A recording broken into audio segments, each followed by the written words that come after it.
Salah satu penelitian dari seorang mahasiswa di Jogja itu meneliti tentang, judulnya itu adalah faktor antrian cuci mobil dan motor di kota Jogja. Maksudnya apa yang ditimbulkan gitu, sebabnya apa sih, dan apa akibatnya ketika pelanggan itu ngantri lama, ngantri banyak. Nah, beliau menyimpulkan, salah satu penelitian mereka ya, salah satu mahasiswa ya, dia unik sekali meneliti tentang cuci mobil cuci motor di kota Jogja. Mungkin karena adanya antrian yang banyak, dia capek mungkin ya, akhirnya dia meneliti tentang itu di fakultasnya.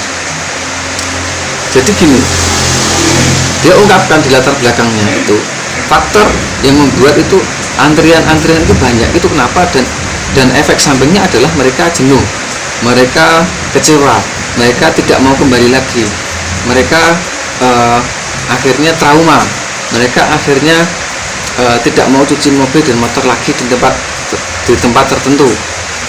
Nah, itu akibatnya, efeknya ya, efek samping atau akibat dari antrian yang panjang dan tidak segera ditangani oleh tukang cuci.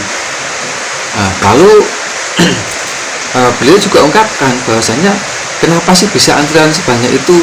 Nah, untuk satu motor kalau ditangani dengan satu karyawan mencuci satu motor membutuhkan waktu itu 20 menit.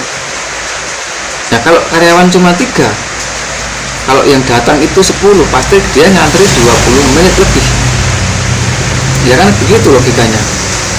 Makanya shampoo touchless itu bisa menjadi solusi bagi Anda yang berada di tengah-tengah kota, di tempat seperti Jogja itu kan tempat penuh dengan mahasiswa.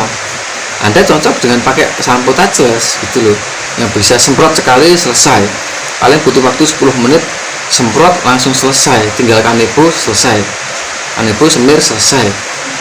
Nah, begitu juga cuci mobil sama di tempat-tempat ramai seperti di Yogyakarta, di dekat kos-kosan, dekat swalayan, dekat supermarket, dekat Malioboro, dekat fakultas, dekat gedung apartemen, dekat hotel, itu pakai shampoo touchless cocok banget gitu. Jangan sampai manual terus gitu, karena itu nanti akan berpengaruh besar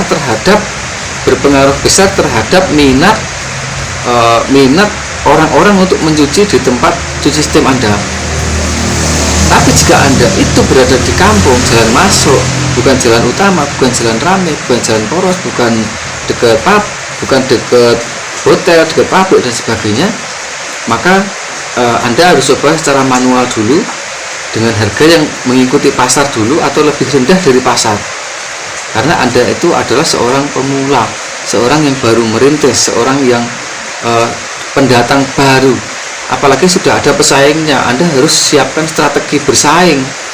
Kalau pesaing Anda atau usaha setem yang ada di wilayah Anda itu tarifnya 40.000, Anda buat cuci mobilnya jangan 40.000, Anda mulai dari 30.000 sambil belajar.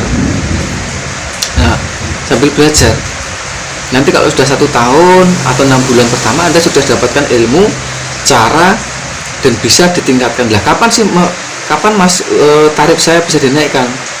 Tarif untuk menaikkan jasa cuci mobil cuci motor itu kalau bisa pas ganti tahun, Desember ke Januari, atau menjelang Idul Fitri atau Idul Adha, itu aja. Selain itu rata-rata tidak bisa. Nah, makanya kalau mau Idul Fitri itu per pekan rame, banyak orang nyuci mobil dan motor. Kalau mau Idul Adha juga sama, mau ganti tahun atau tahun baru itu juga orang banyak sekali nyuci mobil dan motor. Maka di saat itulah Anda bisa menaikkan tarif cuci mobil dan motor. Gitu ya teman-teman ya. Tadi adalah sebuah penelitian ya. Jadi faktor yang terjadi ya, yang berpengaruh terhadap usaha keramaian, usaha cuci setir motor di Yogyakarta, mobil motor di Yogyakarta, diantaranya adalah antri yang banyak itu juga membuat orang jenuh.